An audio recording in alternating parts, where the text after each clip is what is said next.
오늘은 2023년도 마지막 송년주일입니다. 다사다난했던 한 해가 이제 지나가고 내일이면 2024년도 새해가 시작됩니다. 사실 시간은 연속적이라 우리가 인위적으로 끊고 맺는 것이지만 주님은 이 연월일 구분을 통해서 이제 우리에게 시작과 끝을 주셨습니다. 그 이유는 우리가 한 해를 살다 보면 우리 뜻대로 되지 않아서 패배했던 일들도 많고 또 실패했던 경우도 많고 또 우리가 원했던 일들이 되지 않아서 낙심한 경우들도 많이 있을 텐데, 좋았던 일이든 슬펐던 일이든 어쨌든 한 해를 갈무리하면서 용서할 건 용서하고 잊을 건 잊고 회개할 건 회개하고, 그리고 또 새해라는 또 첫 출발을 주심으로써 우리에게 새 마음으로 새 출발을 할 수 있도록 그렇게 한 해를 끊고 새해를 주신 것이 하나님의 깊은 속뜻이라 할 수 있습니다. 그러므로 하나님의 그 기쁘신 속뜻을 따라서 우리도 한 해 유종의 미를 거두고 또 새해를 새 믿음으로 출발하는 것이 올바르다 하겠습니다. 배우 이선빈 씨가 뜻하지 않은 일들로 인해서 갑자기 극단적인 선택을 해서 우리 곁을 떠났습니다. 너무 놀랬고 안타까웠습니다. 늘 웃는 얼굴에 기쁨이 넘쳐 보였는데 얼마나 감당할 수 없는 힘든 일이 있었는지, 이번 일로 생기는 상실감을 감당하지 못해서 이 세상을 하직한 것이죠. 저는 그동안 연예인들이 극단적인 선택을 하는 경우들이 종종 있었긴 했지만 안 됐다 하는 마음을 가졌을 뿐 그렇게 가슴 깊이 다가온 적이 없었는데, 이번 사건은 제 가슴 깊이 많이 다가왔습니다. 제가 또 좋아했던 배우이기도 했고, 또 비교적 또 항상 웃는 얼굴이고 또 인상도 좋고 목소리도 좋고 또 호감형이라, 그리고 또 깨끗하고, 그래서 호감을 품고 있었는데 갑자기 들떠나서 마음이 저도 되게 먹먹해졌습니다. 주님은 오늘 본문에서 그리스도인의 기쁨에 대해 말씀하십니다. 주님은 자신이 누린 기쁨이 제자들에게도 충만해지기를 간절히 원하세요. 우리가 이 세상에서 주님을 영화롭게 할 수 있는 방법 중에 하나는 주님의 기쁨으로 충만해지는 것입니다. 우린 오늘 본문을 통해 무엇을 알 수 있을까요? 우리가 오늘 본문을 통해 깨달아야 될 것은 크게 세 가지입니다. 첫 번째는 이것입니다. 그리스도인은 주 안에서 항상 기뻐하는 사람이라는 것입니다. 뻔한 소리처럼 들려서 식상하게 들릴지 모르지만 오늘 본문 속에 담겨있는 중요한 교리입니다. 그리스도인은 주 안에서 항상 기뻐하는 사람입니다. 13절 오늘 본문, 지금 내가 아버지께로 가오니 내가 세상에서 이 말을 하옵는 것은 그들로 내 기쁨을 그들 안에 충만히 가지게 하려 함이니이다. 그들로 내 기쁨을 그들 안에 충만히 가지게 하려 한다 라는 말 속에 담긴 의미는 그리스도인의 기쁨은 주님의 기쁨이라는 것입니다. 그리스도인이 갖고 있는 기쁨은 세상이 주는 기쁨도 아니고 또 자신이 어떻게 만들어낸 기쁨도 아니고, 그리스도인이 갖고 있는 참된 기쁨은 예수님의 기쁨이라는 것입니다. 예수님이 주신 기쁨이라는 것이에요. 우리 구원은 내세만을 위한 것이 아니라 현세도 위한 것입니다. 그러므로 우린 저 천국에서 영원히 기뻐하지만 이 세상에선 주 안에서 항상 기뻐하며 살아야 합니다. 빌립보서 4장 4절에서 말하기를 주 안에서 항상 기뻐하라. 내가 다시 말하노니 기뻐하라. 성경이 말하는 구원을 내세의 차원으로만 국한시키고 이 생에서는 의미가 없는 것처럼 생각하는 것은 구원을 편협하게 이해하는 잘못된 견해입니다. 교회사를 보면 오랫동안 많은 그리스도인들이 성경을 잘못 이해해서 구원의 복락들을 잃어버린 채 살아왔다는 것을 발견할 수 있습니다. 그것은 그들이 세속적인 사람이 되지 않으려는 선한 의도에서 한 일이었지만 성경을 잘못 이해한 데서 비롯된 일입니다. 그리스도인은 세상에 속한 사람이 아니기 때문에 세상에 속한 모든 것으로부터 구별돼야 됩니다. 그건 맞아요. 그런데 어떤 그리스도인은 성경의 이런 가르침을 곡해해서 이 세상에서 사는 동안에는 밀턴의 식구대로 기쁜 일을 멸시하고 수고스러운 날들을 살자는 뜻으로 이해하곤 했습니다. 그래서 많은 그리스도인들이 그리스도인이란 이 죄악 세상에서는 기쁨과 행복을 누려서는 안 되고 항상 좀 우중충하게 살고 저 천국의 영광과 기쁨만 학수고대하며 살아야 된다고 생각했던 것입니다. 완전히 잘못된 이해예요. 그러니까 성경을 올바르게 이해하는 것이 그리스도인에게 얼마나 중요한 일인지 모릅니다. 여러분, 저 천국의 영광과 기쁨에는 별로 관심이 없고 이 세상의 기쁨과 행복만 추구하는 세속적인 태도가 극단적인 태도인 것처럼 정반대로 이 세상의 기쁨과 행복은 도외시하고 오직 저 천국의 영광과 기쁨만 강조하는 태도도 또 다른 극단적인 태도인 것입니다. 이 양극단적인 태도는 전부 성경을 잘못 이해해서 나온 잘못된 견해들이에요.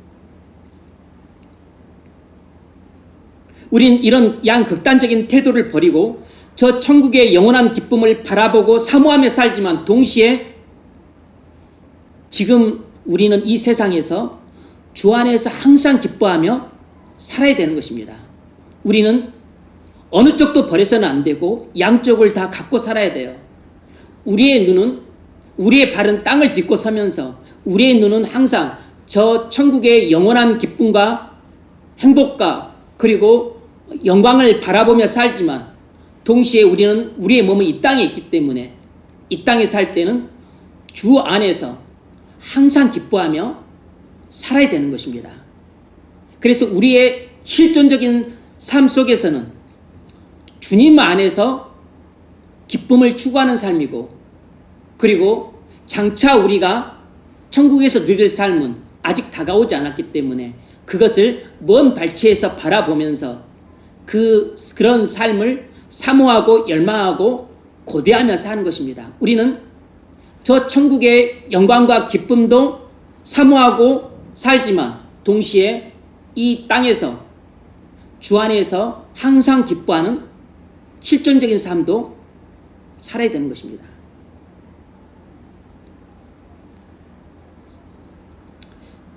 13절 그들로 내 기쁨을 그들 안에 충만히 가지게 하리 함이니이다. 이 예수님이 말씀하신 기쁨은 지금 현세에서의 기쁨도 포함하고 그리고 장차 우리가 천국에서 누릴 내세의 기쁨도 포함하고 있는 것입니다. 주님이 우리 그리스도인들에게 주시는 기쁨은 저 천국에서의 내세에서의 영원한 기쁨도 주시지만 동시에 지금 이 땅에 살아갈 때 우리에게 실존적인 기쁨도 주시는 것이에요. 그리스도인은 원래 제사함받은 기쁨과 구원의 감격과 은혜의 기쁨을 누리게 되어 있습니다. 그래서 우리가 그리스도인으로서 제대로 삶을 산다면 우린 기쁨이 충만한 사람이 되어야 돼요. 우리가 기쁨을 누릴 때 평강과 안식도 동시에 누립니다. 기쁨을 누리지 못하면 당연히 우리 마음에는 평강도 없고 안식도 없습니다. 기쁨과 평강과 안식은 한 묶음이에요.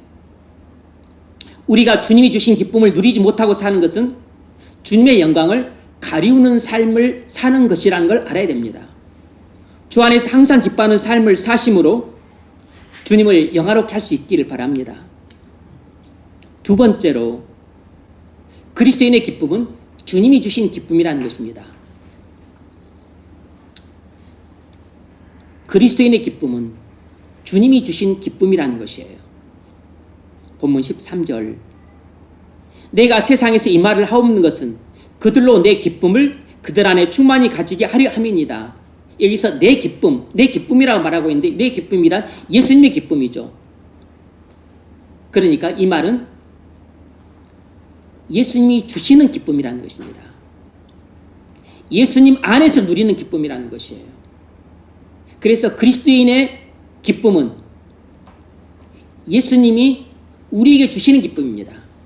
그리스도인이 누리는 기쁨은 예수님 안에서 누리는 기쁨이에요.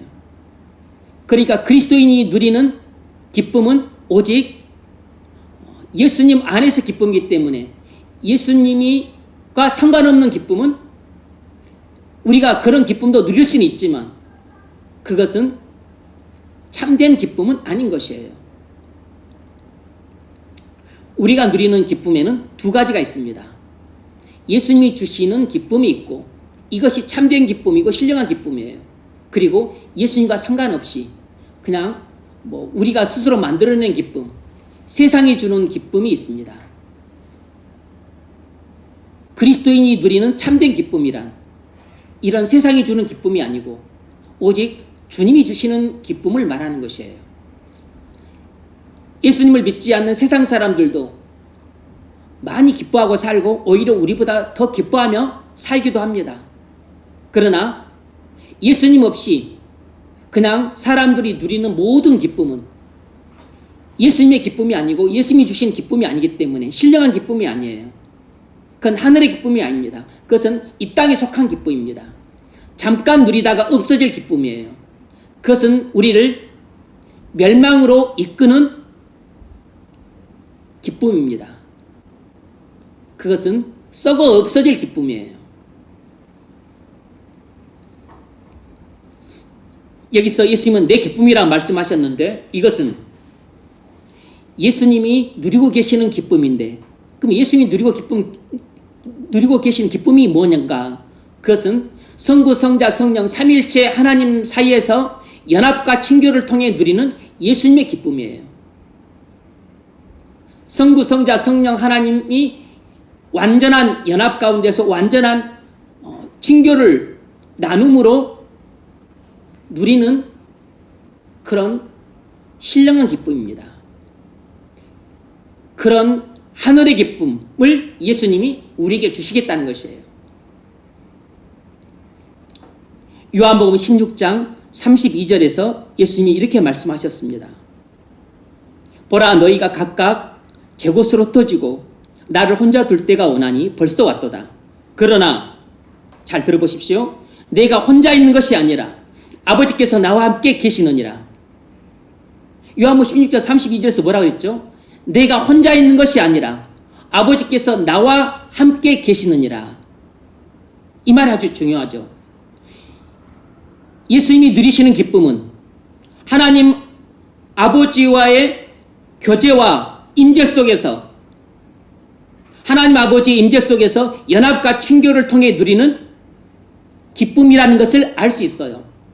내가 혼자 있는 것이 아니라 아버지께서 나와 함께 계시느니라. 그러니까 이제 제자들이 다 내 곁을 떠나고 나는 이제 제사장에게 체포되어서 이제 심판받고 십자가에 달려 이제 죽을 때가 되었다는 것입니다. 십자가에 달릴 때 모든 제자들이 다 도망치고 없어질 것이라는 것이에요. 내가 그걸 뻔히 알지만 그래도 나는 낙심하지 않고 절망하지 않고 슬퍼하지 않는다는 것입니다. 왜냐하면 비록 제자들은 다 나를 떠나고 나 혼자 있지만 나 혼자 있는 것이 아니고 나는 아버지와 함께 계시기 때문에 이 모든 고난을 감당할 수 있다는 것이에요. 그러니까 예수님은 하나님 아버지와의 그 연합과 친교 속에서 지금 제자들이 알지 못하고 우리가 알지 못하는 그 기쁨을 충만히 누리고 계신 것입니다. 이것이 바로 예수님의 기쁨이고 예수님이 우리에게 주고자 하시는 기쁨이에요. 바로 이 기쁨은 사람들이 알지 못하는 기쁨이고 세상이 줄 수 없는 기쁨이고 돈으로도 살 수 없는 기쁨이에요. 이것은 바로 예수님이 하늘에 계신 아버지와 교제를 통해서 나누는 하늘의 기쁨입니다. 오직 신령한 기쁨이에요. 바로 그 기쁨을 예수님이 제자들에게 주신다는 것입니다.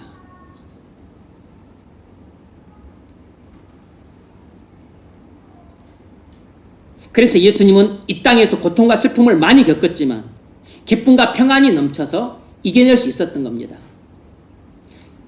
제사장에 붙잡혀 모욕을 당하고 뺨을 맞고 침뱉음을 당하고 그리고 옷벗김을 당하고 그리고 가시면령을 쓰고 채찍에 맞았지만 많은 말로 다 할 수 없는 고초를 겪고 십자가에 매달려 온갖 수치를 다 겪고 그리고 형언할 수 없는 처절한 고통을 겪었지만 예수님이 그 모든 시련과 그리고 모욕과 그리고 고초와 심지어 하나님의 심판을 받아 죽는 영원한 지옥의 고통까지 견뎌낼 수 있었던 것은 사람도 알 수 없고 세상이 주지도 않았고 무엇으로도 살 수 없는 오직 예수님 안에 있는 성부, 성자, 성령 하나님 사이의 연합과 친교를 통해 누리는 하늘의 기쁨이 충만히 자리를 잡고 있었기 때문에 이 모든 고초와 수치와 그리고 죽음까지도 이겨낼 수 있었던 것이에요.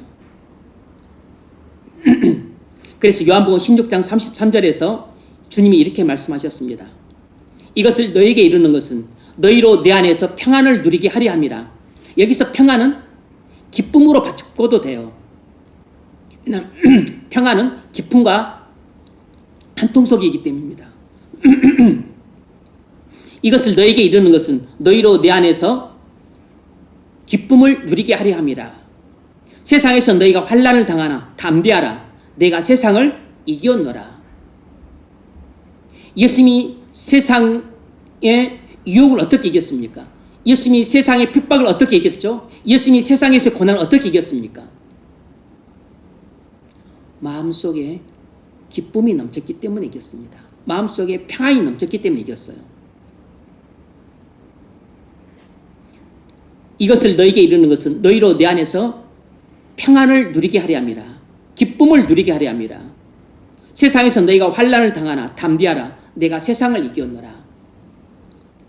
예수님이 세상의 핍박과 고난과 그리고 유혹을 이길 수 있는 힘도 삼위일체 하나님과의 연합과 친교를 통한 그 하늘의 기쁨이 충만했기 때문에 이길 수 있었던 것이고 마찬가지로 우리가 이 세상에서의 유혹을 이기고 핍박을 이기고 그리고 험난한 고난을 이길 수 있는 힘도 예수님이 우리에게 주시는 기쁨을 통해서 이길 수 있는데 바로 그 기쁨이 뭐냐면 이 땅에 속한 기쁨이 아니고 오직 하늘에서 내려오는 기쁨, 그 기쁨으로만 이길 수 있다는 것입니다. 만일 이 세상에서 얻는 기쁨을 갖고서도 이 세상의 유혹을 이기고 핍박을 이기고 고난을 이길 수 있다면 굳이 예수님이 우리에게 내 기쁨을 너에게 주겠다고 말씀하지 않았을 것입니다. 이 세상의 기쁨으로는 이 세상에서의 유혹도 못 이기고 고난도 못 이기고 그리고 핍박도 이겨낼 수 없기 때문에 이 세상이 주는 기쁨이 되게 찬란하고 화려해 보이고 그리고 되게 있어 보이고 우리를 행복하게 해줄 것처럼 보이지만 사실 정작 우리에게 거의 유익이 없다는 것입니다. 우리를 유익되게 해주는 정말 신령한 복락은 예수님이 주시는 기쁨뿐이라는 것입니다. 그러므로 여러분, 우리가 이 땅에서 누리야 하는 기쁨도 주 안에서 하나님과 연합과 친교를 통해서 누리는 기쁨이 한다는 사실입니다. 주님이 기쁨과 평안이 넘쳐 세상에서 고난을 이기신 것처럼 우리도 주님이 주신 기쁨이 넘친다면 우리도 세상의 유혹을 이길 수 있고 세상의 고난을 이길 수 있고 세상의 핍박을 이겨낼 수 있습니다. 빌립보서 4장에서 바울이 우리에게 주 안에서 항상 기뻐하라고 말하고 나서 무슨 말을 했냐면 관용하라. 그리고 고난이 닥칠 때 기도함으로 평안하라. 그리고 또 4장 뒤에 가서는 곤란한 상황이 닥칠지라도 자족하라. 이렇게 권면을 했습니다.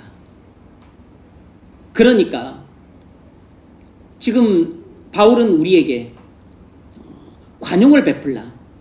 그리고 고난 상황 가운데서도 평안해라. 그리고 아주 궁핍하고 그리고 먹고 살기 힘든 상황에서도 자족하라. 이러려면 먼저 무엇이 선행이 되어야 되냐면 주 안에서 항상 기뻐하는 삶을 살아야 한다는 것입니다. 그래서 먼저 이야기를 한 것이에요. 주 안에서 항상 기뻐하라. 내가 다시 말하노니 기뻐하라. 그리고 나서 너희 관용을 모든 사람에게 알게 하라. 주께서 가까우시니라. 아무것도 염려하지 말고 오직 모든 일에 기도와 간구로 너희 구할 것을 감사함을 하나님께 아뢰라. 그리하면 모든 지각이 뛰어난 산의 평강이 그리스도 예수 안에서 너희 마음과 생각을 지키시리라. 이야기를 한 것입니다. 그리고 나서 내가 궁핍함으로 말하는 것이 아니라 내가 모든 일에 자족하기를 배웠노니 그리고 자족을 말한 것이에요. 너그럽게 사람들 좀 너그럽게 좀 대해라.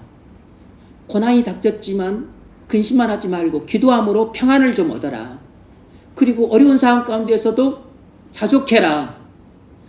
이런 삶을 살려면 뭐가 기초가 돼야 되냐면 먼저 우리 마음속에 기쁨이 넘쳐야 된다는 것입니다. 그래서 기쁨 이야기를 먼저 한 것이에요. 이게 뒤죽박죽 막 섞어도 되는 게 아닙니다.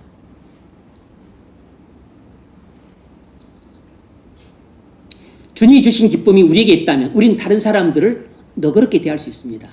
우리 마음이 기쁘면 여러분들 다 경험해 봤을 겁니다.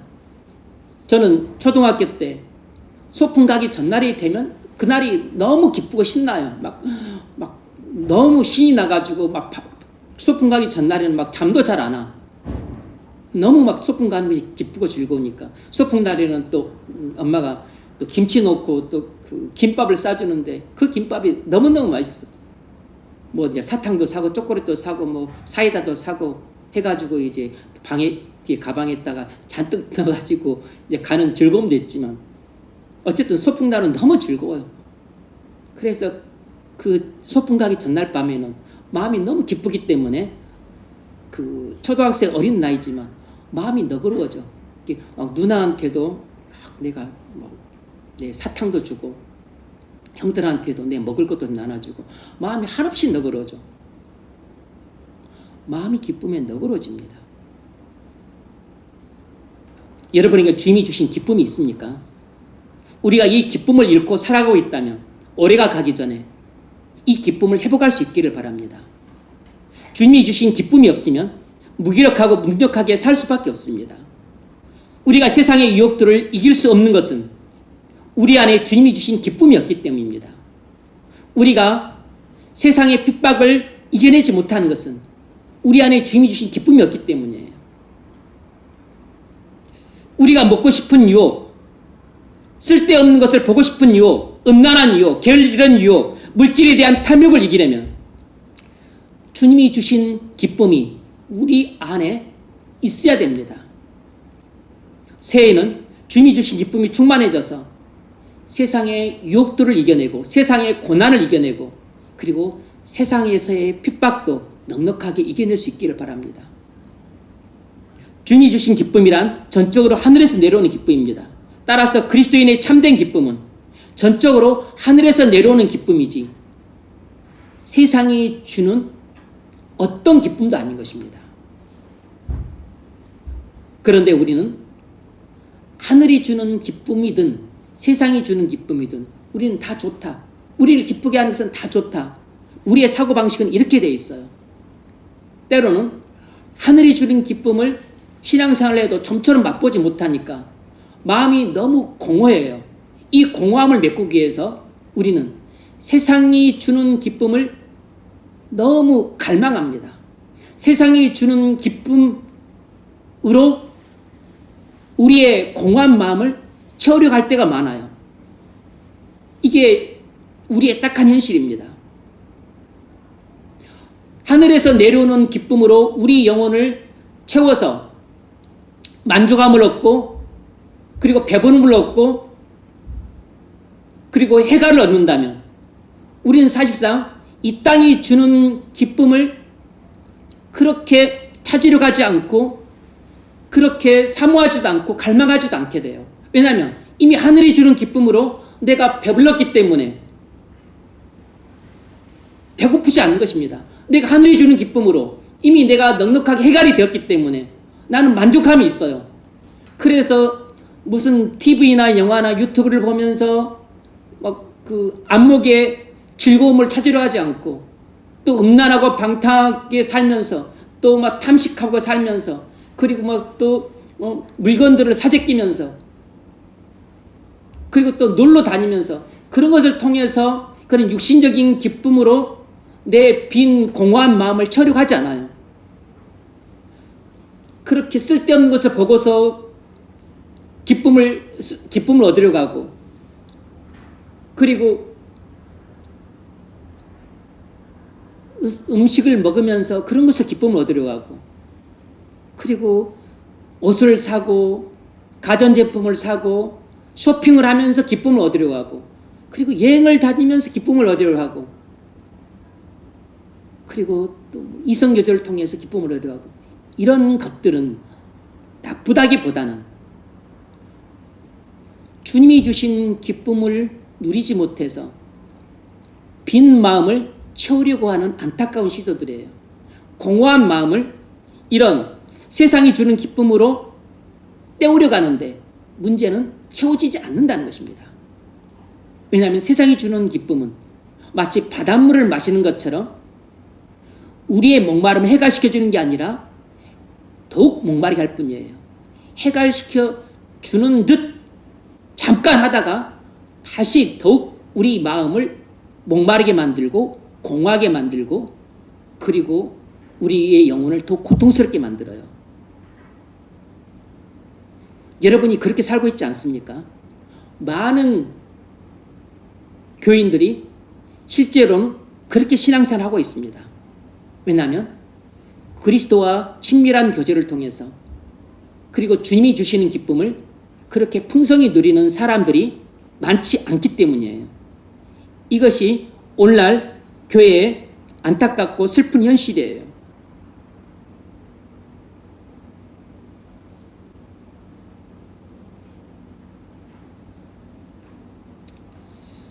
그리스도인의 참된 기쁨은 하늘에서 내려오는 기쁨인데 이런 신령한 기쁨은 세상이 우리에게 줄 수 없고 오직 성령님만 줄 수 있습니다. 그러니까 우리가 주님을 영화롭게 하는 삶을 살려면 우리는 세상이 주는 기쁨을 얻어가지고는 안 되고 하늘이 주는 기쁨을 얻어야만 가능합니다. 세상이 주는 기쁨은 아무리 그것으로 우리가 만땅이 돼도 하나님을 영화롭게 하는 삶을 살기는커녕 오히려 하나님을 욕되게 하는 삶을 살 수밖에 없게 돼요.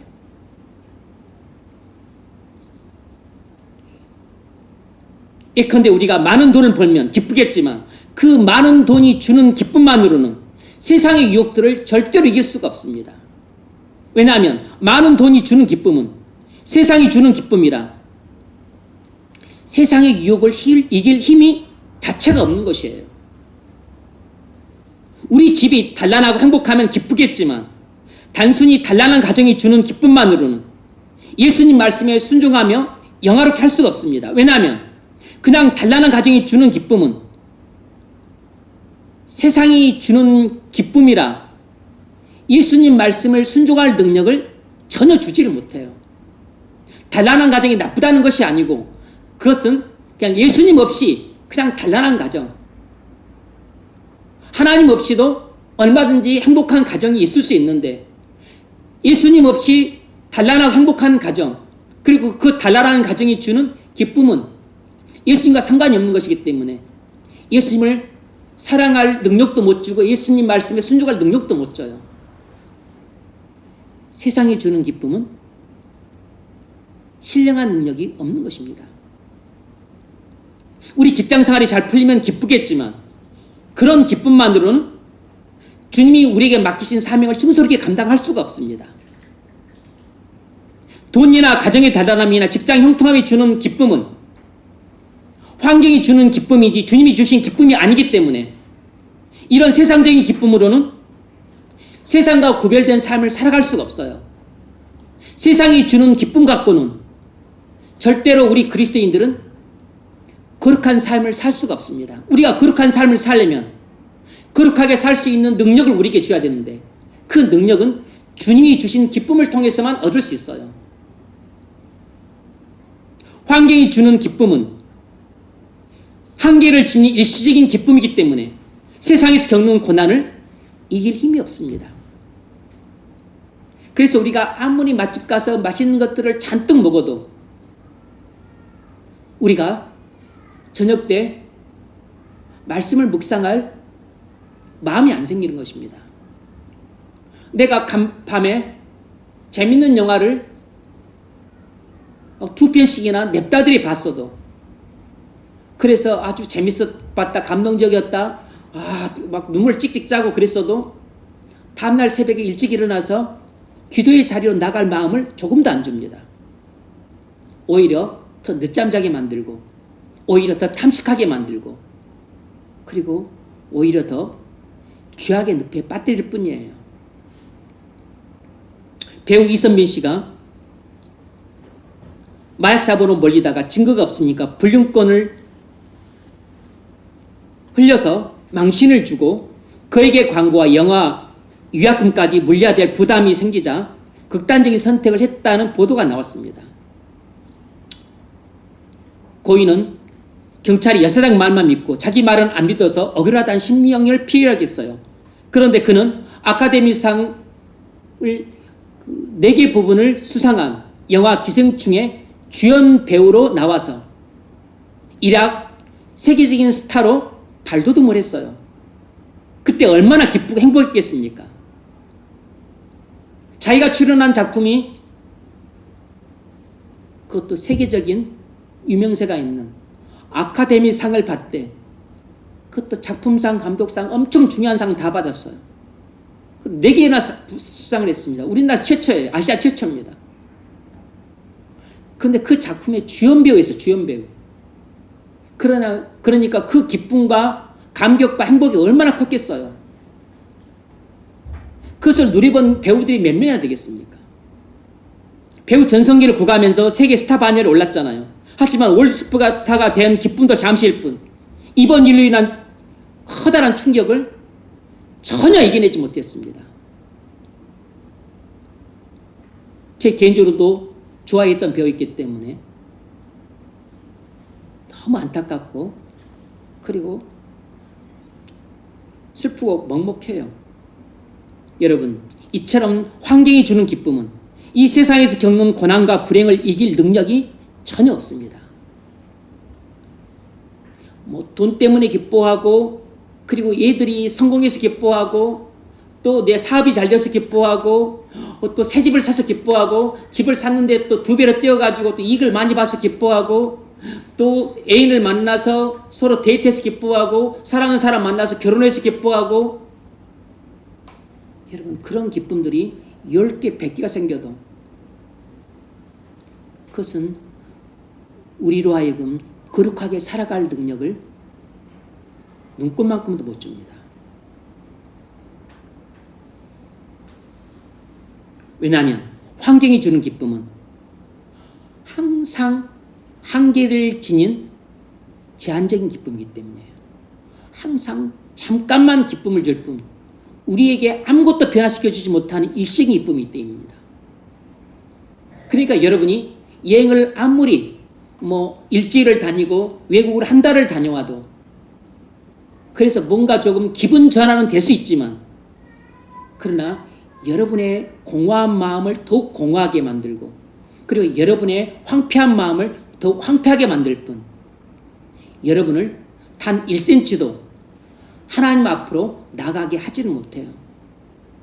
여러분, 우리가 맛있는 것을 많이 먹고 좋은 옷을 사고 여행을 다녀 기분이 좋아도 그런 육신적인 기쁨으로는 우리가 은혜롭게 송구영신하는데 도움이 되기는커녕 오히려 방해만 될 뿐입니다. 단순히 연말 보너스 많이 받았다든지 애인과 연말연시를 달콤하게 보낸다든지 좋은 일이 생겨서 기분이 너무 좋다든지 그것이 다 하나님의 은혜라고 볼 수는 있지만 그런 환경이 주는 기쁨으로는 올해 나의 삶을 조금도 회개할 수 없습니다. 그리고 새해를 믿음으로 계획할 수도 없어요. 세상이 주는 기쁨들은 아무리 많이 누려도 오히려 우리 마음이 공허해지고 무기력해질 뿐 우리 마음을 눈꽃만큼도 바꾸지 못합니다. 그래서 우리 환경이 아무리 좋아져도 우리는 조금 더 거룩해지지 않아요. 그리고 주님을 영화롭게 할 수도 없습니다. 그럼 우리는 어떻게 해야 될까요? 우리가 주님을 영화롭게 하는 삶을 살려면 우리 안에 세상이 주는 기쁨이 아니라 주님이 주신 기쁨으로 충만해져야 됩니다. 우리에게 하늘에서 내려오는 기쁨이 있어야 죄의 유혹을 이길 수 있고 세상의 핍박을 이길 수 있고 그리고 세상에서 당하는 고난을 넉넉하게 이길 수 있어요.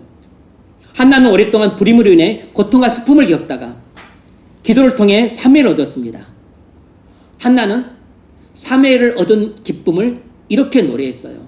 사무엘상 2장 1절 한나가 기도하여 이르되 내 마음이 여호와로 말미암아 즐거워하며 내 뿔이 여호와로 말미암아 높아졌으며 한나가 뭐라고 기도했죠?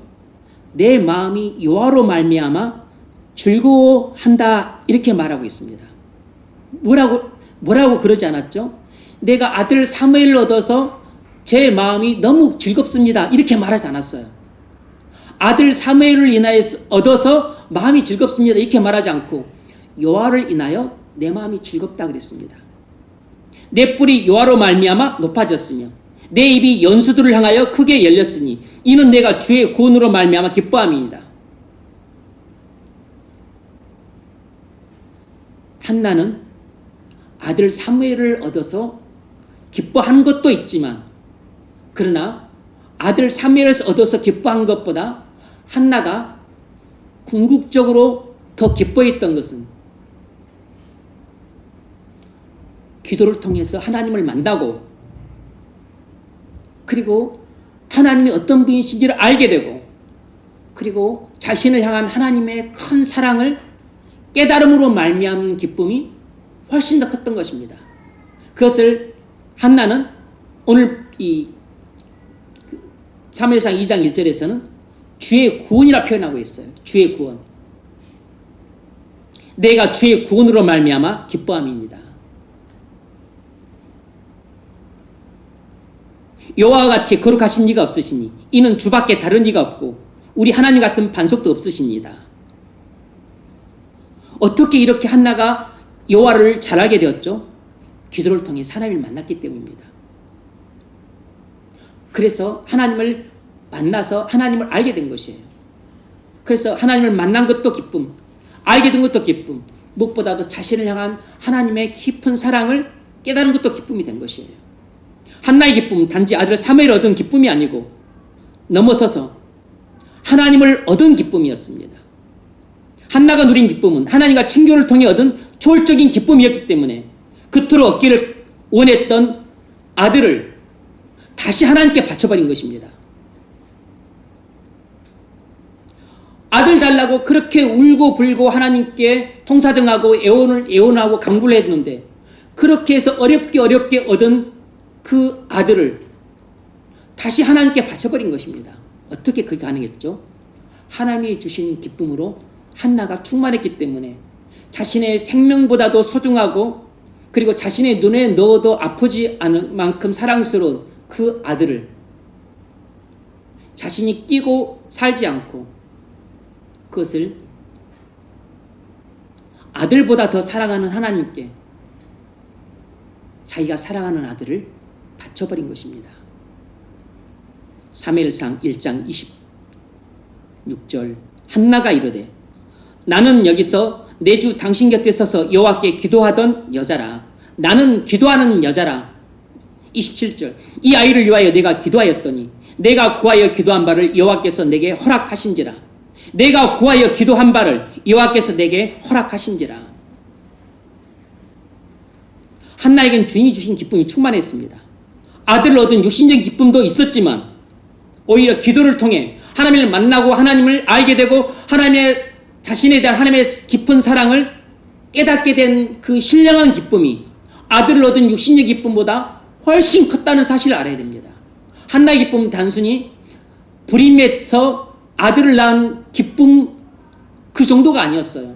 그런 육신적인 기쁨은 아무리 커도 잠시 후면 사라집니다. 만일 한나의 기쁨이 아들을 사무엘을 얻은 기쁨뿐이었다면 그것은 철저하게 육신적인 기쁨이고 이기적인 기쁨이고 세상적인 기쁨이기 때문에 절대로 자기가 자기 생명보다 더 사랑하고 눈에 넣어도 아프지 않을 그 사무엘을 자기가 사랑하지도 않는 하나님께 바칠 수 없었을 겁니다.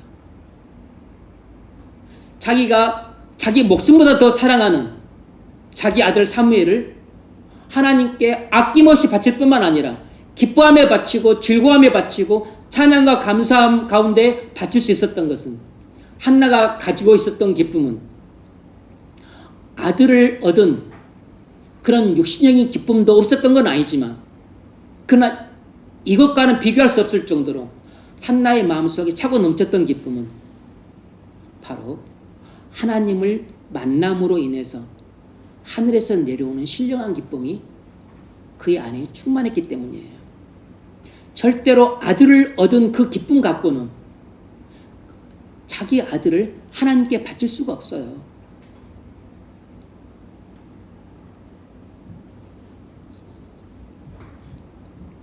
(28절) 그러므로 나도 그를 여호와께 드리되 그의 평생을 여호와께 드리나이다 하고 그가 거기서 여호와께 경배하니라.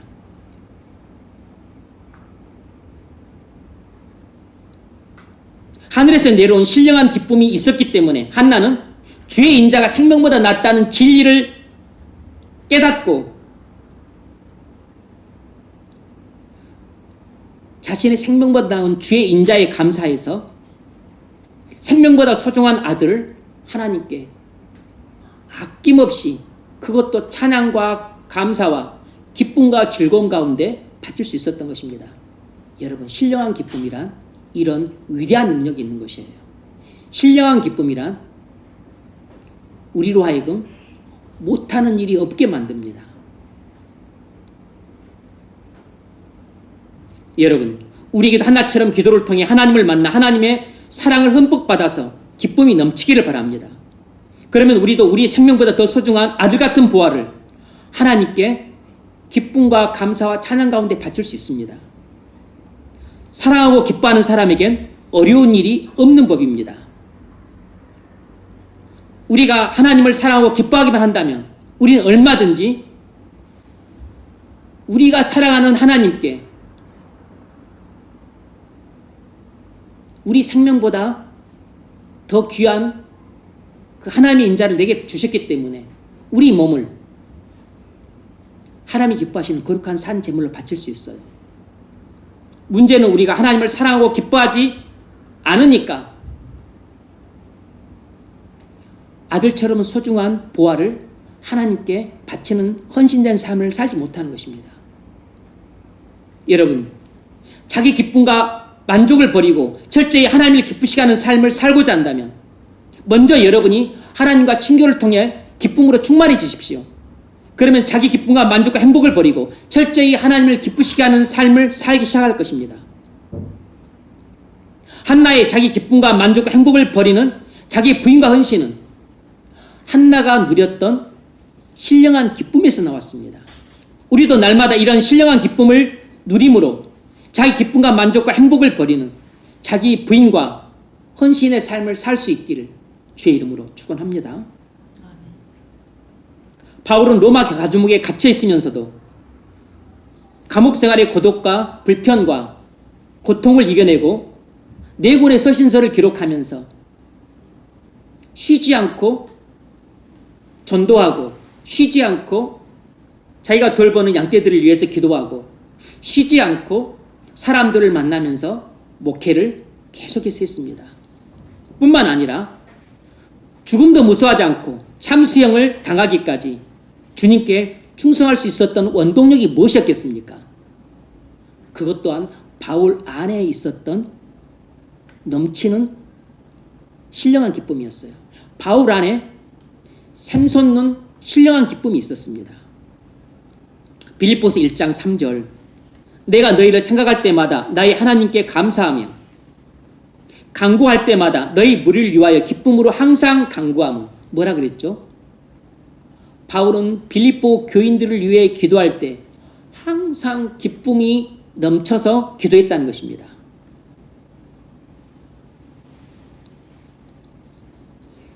그래서 바울은 감옥 속에서도 하나님과 친밀한 교제를 통해서 주님이 주신 기쁨으로 충만했기 때문에 감옥이 얼마나 어둡고 습했겠어요. 그리고 얼마나 답답하고 또 불편하고 힘들었겠습니까? 물론 당시의 감옥은 또 좀 출입도 좀 자유로운 측면이 있었다고 하지만, 그러나 보통 로마 시대 감옥은 또 지하에 있는 경우가 많았어요. 그러니까 어둡고 습하죠. 병들기도 쉽고 또 지병도 있었는데, 그럼에도 불구하고 감옥 생활이 힘들다, 불편하다, 예수님 내가 일하고 있는데 왜 예수님은 나를 이런 곳에 또 집어넣으세요? 너무합니다. 이런 말을 하지 않았습니다. 왜죠? 그 열악하기 짝이 없는 감옥이라고 하는 환경 속에서도 주님과 친밀한 교제를 통해 누리는 신령한 기쁨이 샘솟듯 있었기 때문에 열악한 환경이 주는 고통과 불편도 넉넉하게 이길 수 있었던 것이에요. 우리의 삶이 힘들고 우리의 환경이 너무 척박해서 고통스럽고, 그리고 뭐 되는 일이 없는 것 같고 그 답답하기 그지 없을지라도 우리가 주님과 친밀한 교제를 통해서 하나님의 임재하심으로 누리는 이런 신령한 기쁨을 우리가 맛보기 시작하게 되면 우리는 내가 지금 열악한 환경에 살고 있다는 사실도 있게 되고, 그것 때문에 내가 고통을 겪고 불편을 겪고 하나님께 원망할 마음도 안 들어요.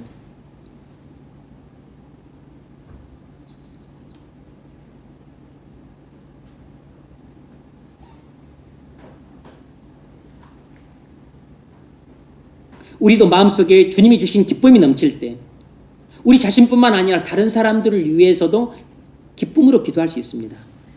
신령한 기쁨이 없어도 우리 자신을 위해 기도할 수는 있지만 다른 사람들을 위해 기도하기는 어렵습니다. 신령한 기쁨이 없는데 어떻게 다른 사람들을 위해서 기쁨으로 기도를 하겠습니까? 자기를 위해 기도하기도 벅찬데. 신령한 기쁨이 있어야 기도할 힘이 나는 것입니다. 빌립보서 4장 10절, 내가 주 안에서 크게 기뻐함은. 바울은 빌립보 로마 감옥에 갇혀 있으면서 이 빌립보서를 썼어요. 그럼에도 불구하고 지금 로마 감옥에 갇혀 있는 사도 바울의 마음속에는 주님이 주신 기쁨이 차고 넘쳤던 것입니다. 바로 주님이 주신 기쁨, 그것이 바로 그리스도인인 우리가 누려야 될 참된 기쁨이에요. 여러분, 지금 우리가 사명의식이 흐리고 사명을 감당하는 데 게으른 것은 우리 안에 주님이 주신 기쁨이 없거나 너무 약하기 때문입니다. 우리에게 주 안에서 기쁨이 넘쳐 보십시오. 그러면 우리 얼굴에 화색이 돌고 주변 사람들 우리를 다 좋아합니다. 웃는 얼굴에 침 못 뱉는다고. 웃는 얼굴은 아무리 못생겨도 예쁘게 보이고 호감이 가게 되어 있어요. 그러나 아무리 얼굴이 잘생기고 키가 훤칠하고 뭐 용모가 아름다워도 얼굴이 굳어 있고 자주 짜증을 내고 화를 내고 그러면 전혀 예뻐 보이지 않습니다. 그리고 그런 사람 좋아하지도 않아요. 얼굴 예쁘다고 다 좋아하는 게 아닙니다.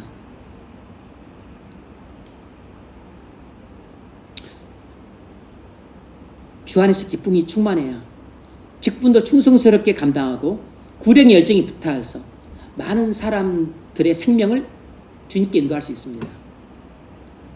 마음속에 기쁨이 넘치는 사람들이 사실 불타는 전도자들이 돼요. 주님이 주신 기쁨이 넘치게 되면 일단 사람들을 영혼을 불쌍히 여깁니다. 그리고 그 영혼들이 때문에 나도 모르게 눈물을 흘리게 돼요. 그러니까 그들을 위해서 기도하게 되고 항상 그들의 구원을 위해서 기도하면서 또 영혼 구원을 위해서 신경 써서 그들을 대하고 하니까 그들도 알아요. 내가 자기를 얼마나 사랑하고 아끼고 그리고 그들을 도와주려고 애쓰는지 말하지 않아도 압니다. 주 안에서 기쁨이 넘침으로 주님이 맡기신 사명을 목숨 걸고 감당하는 착하고 충성된 종이 되시기를 바랍니다. 세 번째로 우리가 오늘 본문에서 깨달을 수 있는 건 뭐냐면 주님이 주시는 기쁨은 어떻게 얻을 수 있는가 하는 것입니다. 주님이 주시는 기쁨은 어떻게 얻을 수 있습니까? 주님이 나를 얼마나 사랑하시는지를 깨달음으로써 얻을 수 있습니다. 주님이 나를 얼마나 사랑하시는지를 깨달을 때 우리는 주님이 주시는 기쁨을 충만하게 받을 수 있습니다. 요한복음 15장 9절 아버지께서 나를 사랑하신 것 같이 나도 너희를 사랑하였으니 나의 사랑 안에 거하라. 하나님의 사랑이 완전한 것처럼 주님의 사랑도 완전한 사랑입니다. 그러니까 주님이 아버지가 나를 사랑한 것처럼 내가 너희를 사랑한다고 했으니 우리에 대한 주님의 사랑은 완전한 사랑이라는 것입니다. 우리에 대한 주님의 완전한 사랑이 어떻게 나타났습니까? 성육신과 십자가 죽음으로 나타나셨어요. 하나님의 아들이 사람이 되어 이 땅에 오셔서 기꺼이 사람의 몸을 입으신 자기 부인으로 나타났습니다. 자신의 모든 영광과 존귀와 찬송을 버리고 낮고 천한 이 땅에 죄인의 형상을 입으시고 그리고 천한 모습으로 이 땅에 내려오신 것, 성육신이 우리를 향한 하나님의 크고 놀라운 사랑의 징표예요. 동시에 또 주님의 이 땅에서의 생애와 사역, 이것도 당연히 우리에 대한 예수님의 크고 놀라운 사랑을 보여주는 증거입니다. 그리고 단연 가장 뚜렷한 증거는 예수님이 우리의 모든 죄를 지고 십자가에 달려 하나님의 진노의 심판을 우리 대신 받으시고 죽으셨다는 사실입니다. 이 성육신과 주님의 생애와 그리고 십자가의 죽음, 이것은 주님이 우리를 사랑하시되 완전한 사랑으로 사랑하신다는 것을 보여주는 확실한 증표들이에요.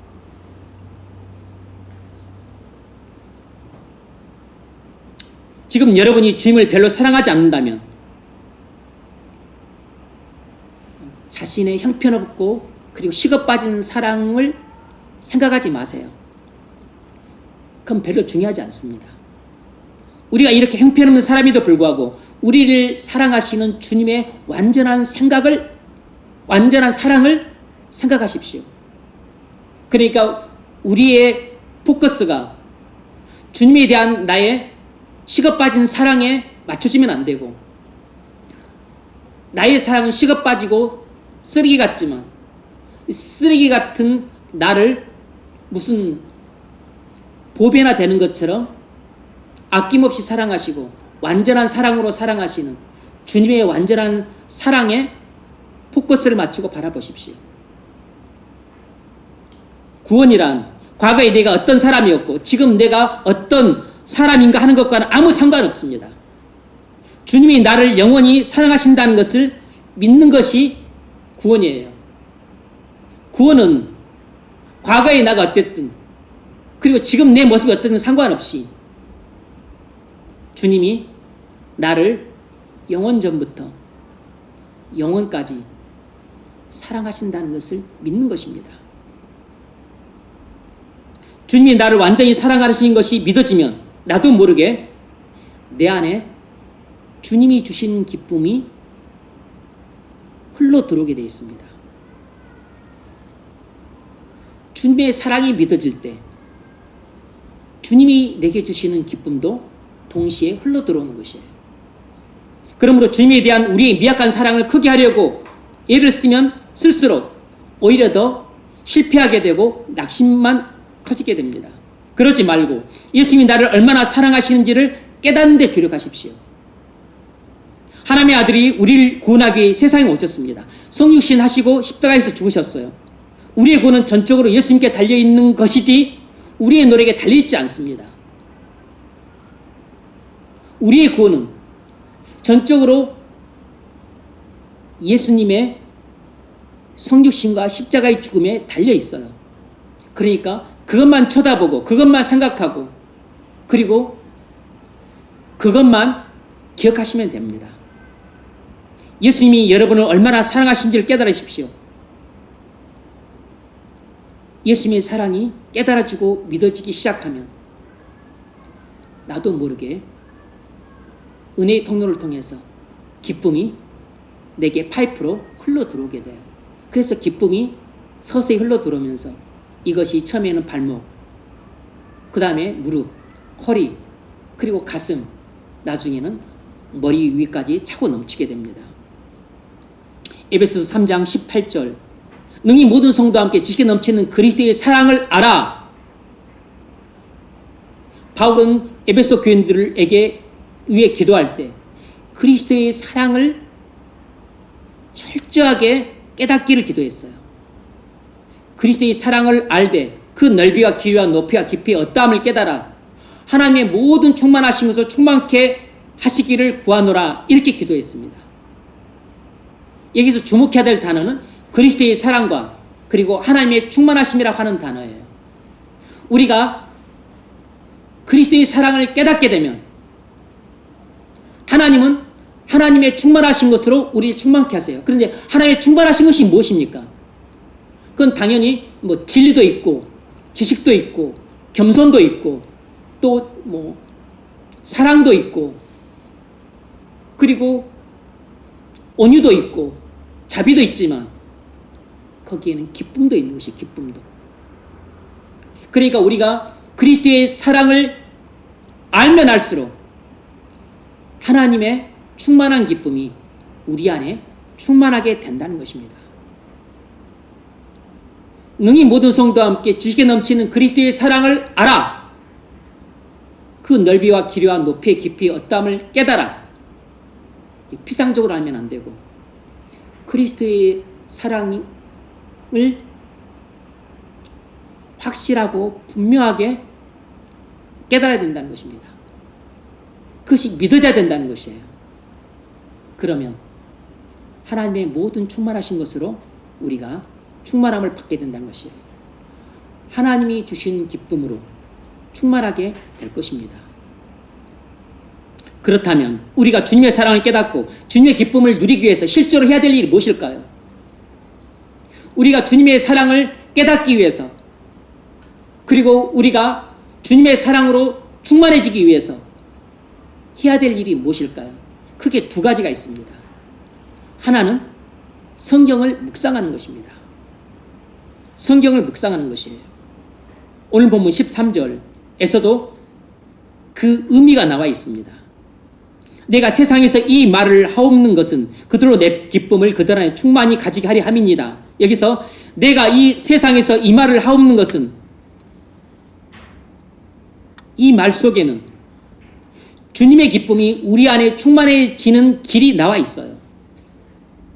주님이 하신 말씀을 깊이 묵상하는 것이라는 것입니다.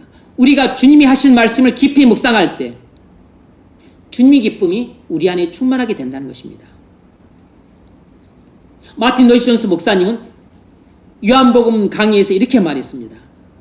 기쁨의 비결은 성경을 묵상하는 것입니다. 성경 묵상이 주님의 기쁨을 얻는 방법입니다. 이렇게 말했어요. 뭐라고요? 기쁨의 비결은 성경을 묵상하는 것입니다. 성경을 묵상하는 것이 주님의 기쁨을 얻는 방법입니다.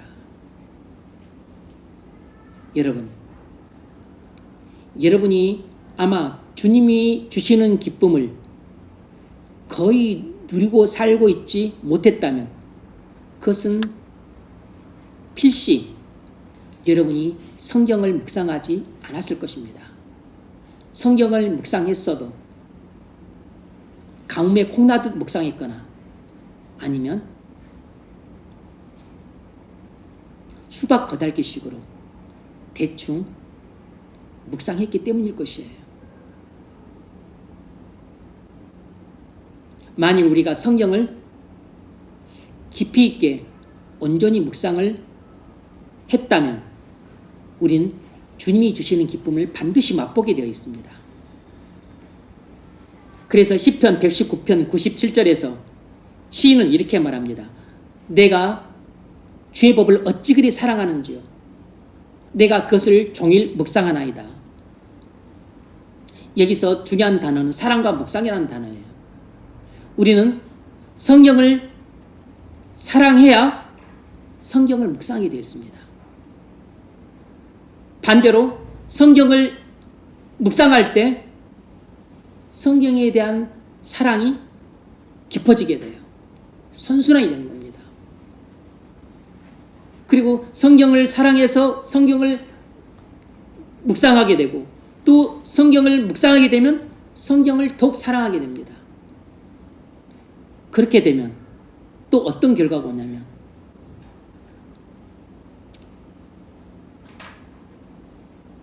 주님을 사랑하는 마음이 생겨요.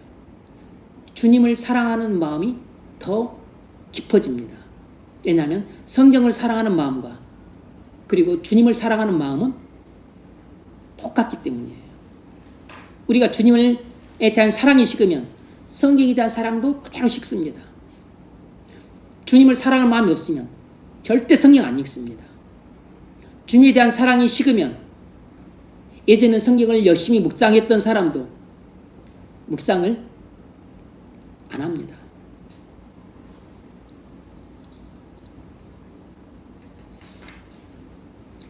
우리가 신령한 기쁨을 잃고 사는 이유가 무엇이겠습니까?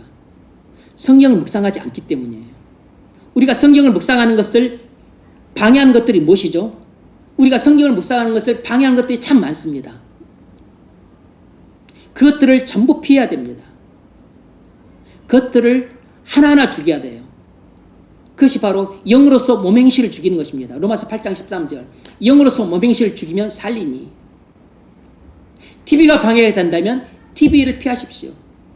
유튜브가 방해가 된다면 유튜브를 피하세요. 쓸데없이 밤늦게 자는 것이 방해가 된다면 일찍 잠자리에 드는 습관을 가지십시오. 밤에 간식을 먹는 습관이 있다면 그것을 끊으세요.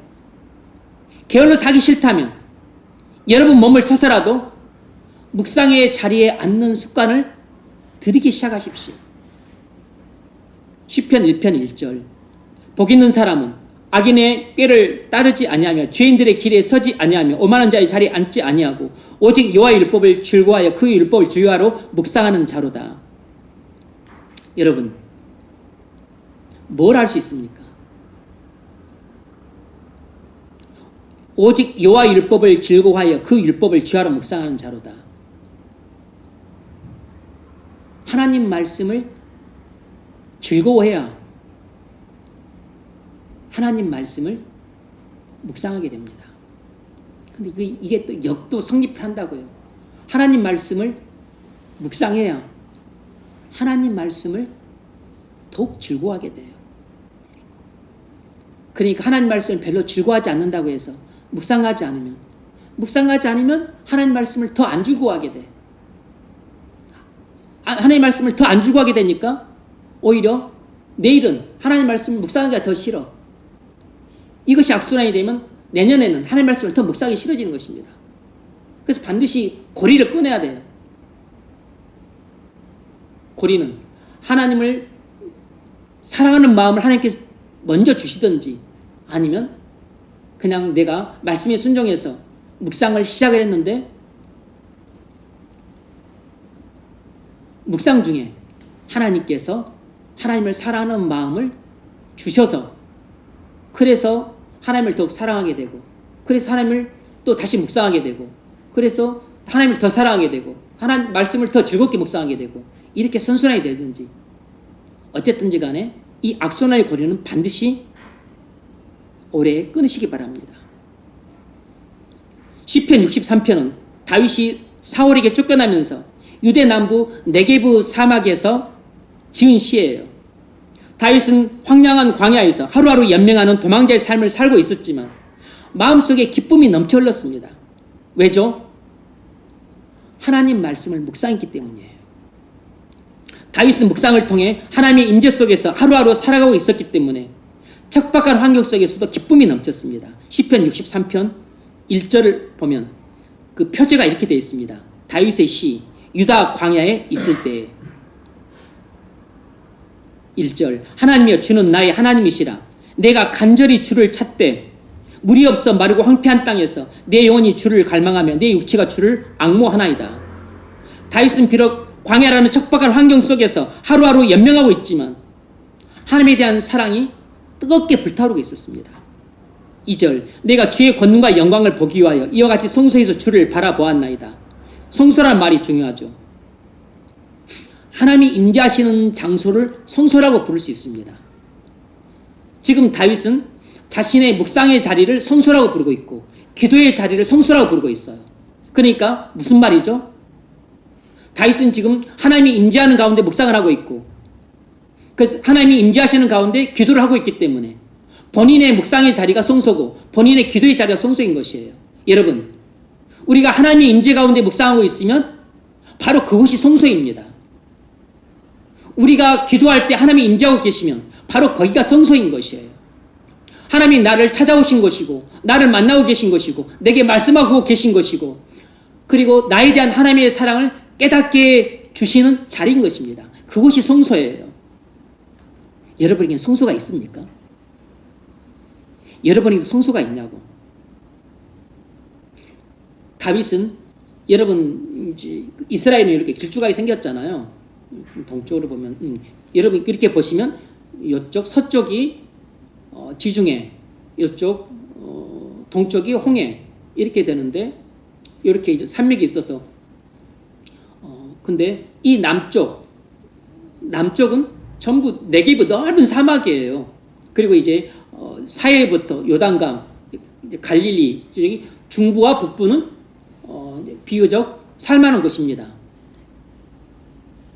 비옥한 이제 평화도 있고 요 남부 네게브 사막이 아주 넓은 곳인데 여기서 다윗이 사울의 추적을 피해 도망자 생활을 하고 있었던 것이에요.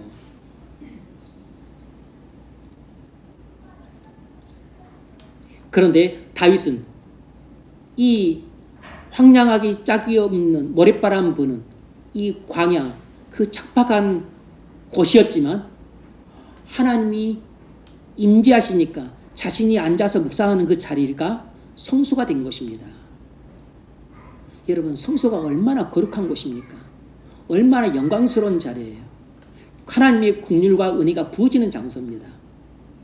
여러분의 골방이 하나님이 임재하시는 성소가 되길 바랍니다. 우리의 이 볼품없고 좁다란 예배당이 하나님이 임재하시는 성소가 되기를 바라요. 여러분이 집에서 묵상하는 자리, 하나님이 임재하셔서 성소가 되기를 바랍니다. 여러분이 무릎 꿇고 기도하는 그 자리, 하나님이 임재하시는 성소가 되기를 바라요.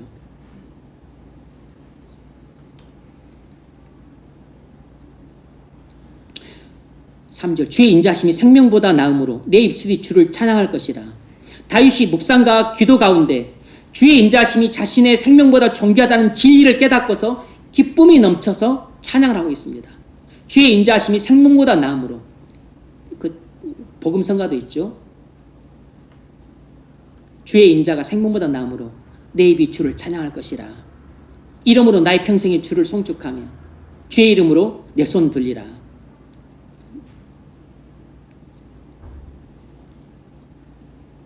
다윗이 묵상과 기도 가운데 주의 인자심이 자기 생명보다 존귀하다는 진리를 깨닫고서 기쁨이 넘쳐 흘렀어요. 그러니까 찬양이 절로 나온 것입니다.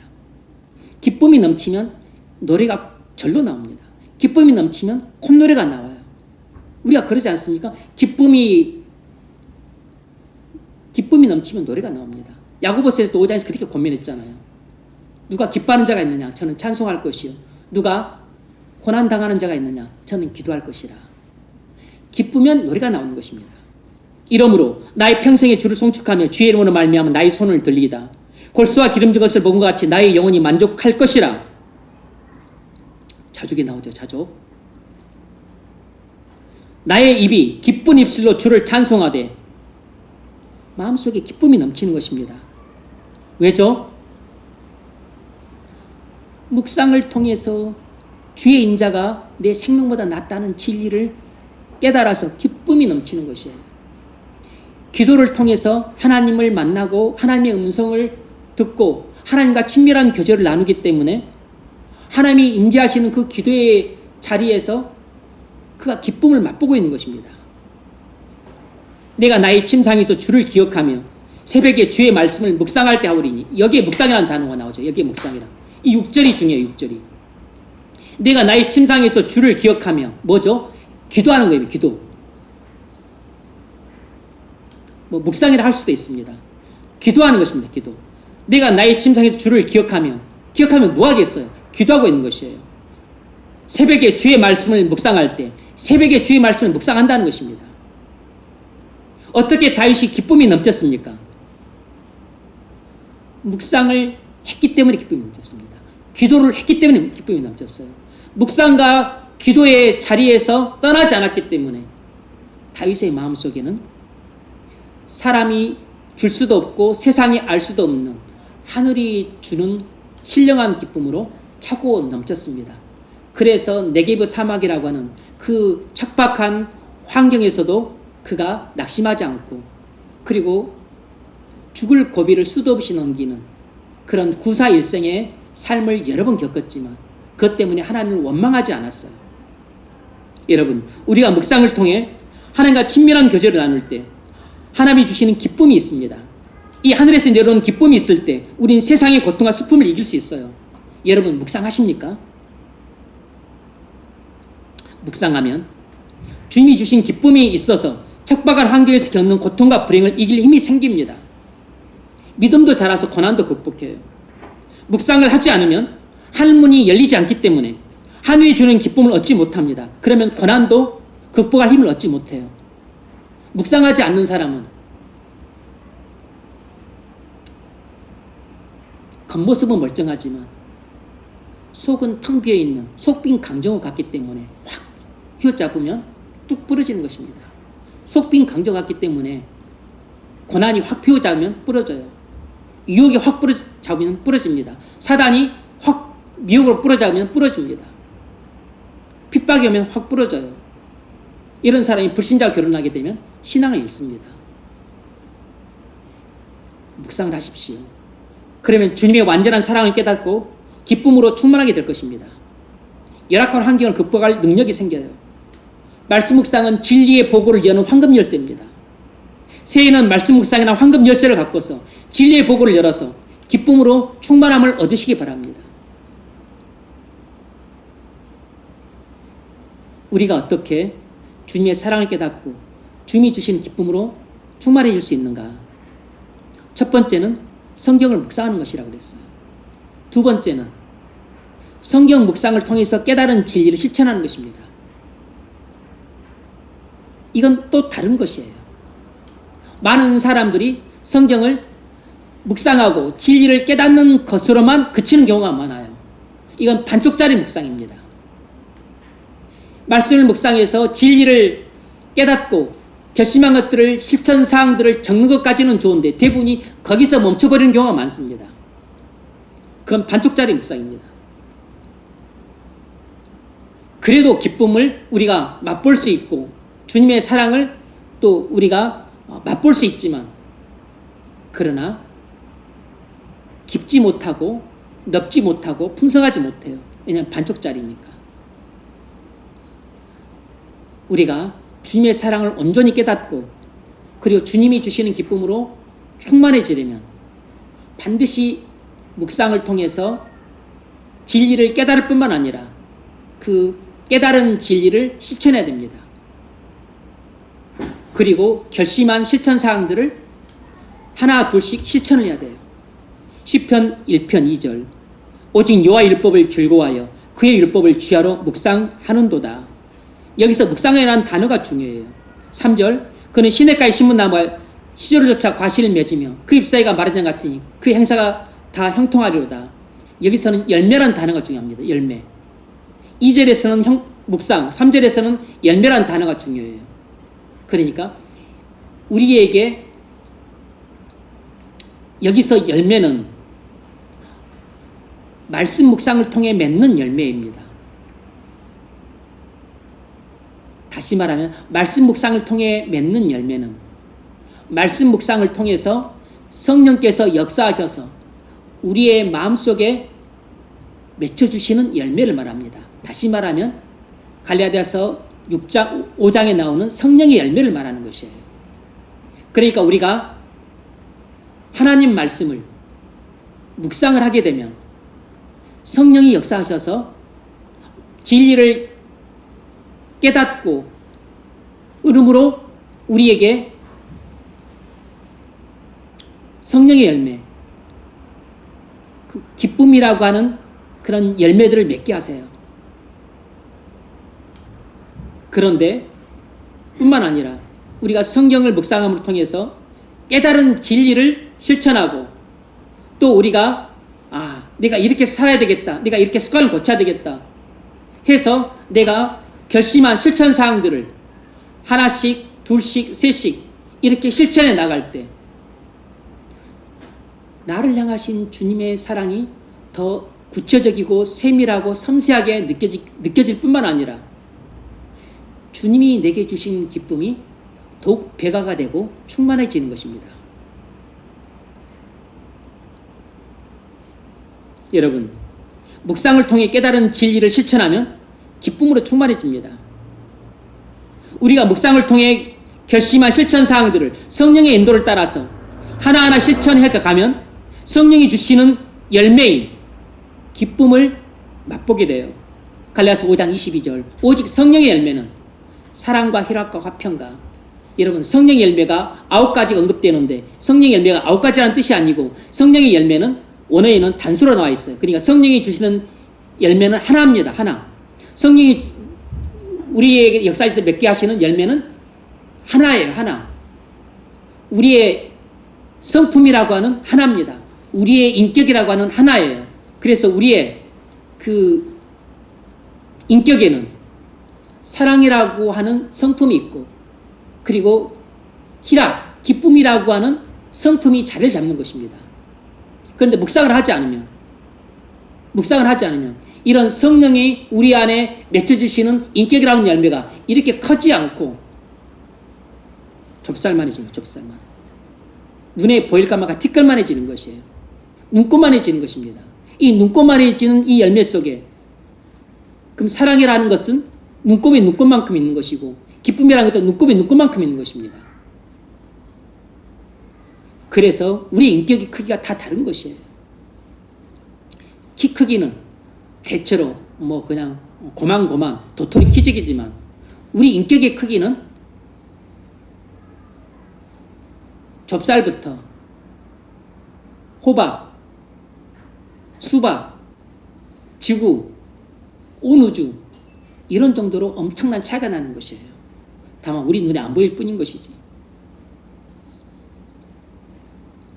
그러므로 여러분 묵상으로만 끝내지 말고 묵상을 통해 깨달은 진리를 실천하십시오.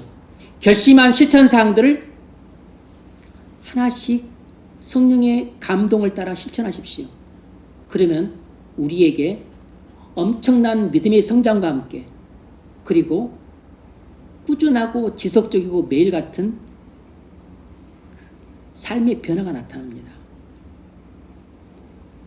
그러면 주님의 사랑을 체험함으로 기쁨이 더욱 충만해질 것입니다.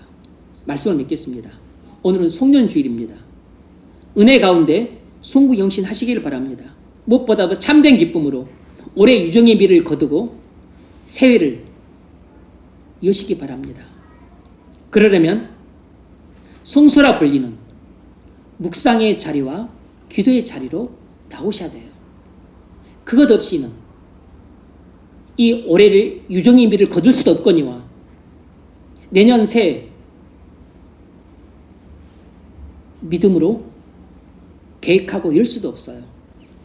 그러므로 이 묵상의 자리와 기도의 자리로 믿음을 갖고 나오십시오. 하나님이 여러분을 기다리십니다. 하나님의 임재를 맛볼 때 여러분의 묵상의 자리가 성소가 되고 여러분의 기도의 자리가 성소가 되어서 여러분 이전에 누리지 못했던 사랑을 깨닫고 맛보지 못했던 기쁨을 맛보게 될 것입니다. 그래서 새해에는 묵상을 통해서 참된 기쁨을 누리시기를 주의 이름으로 축원합니다.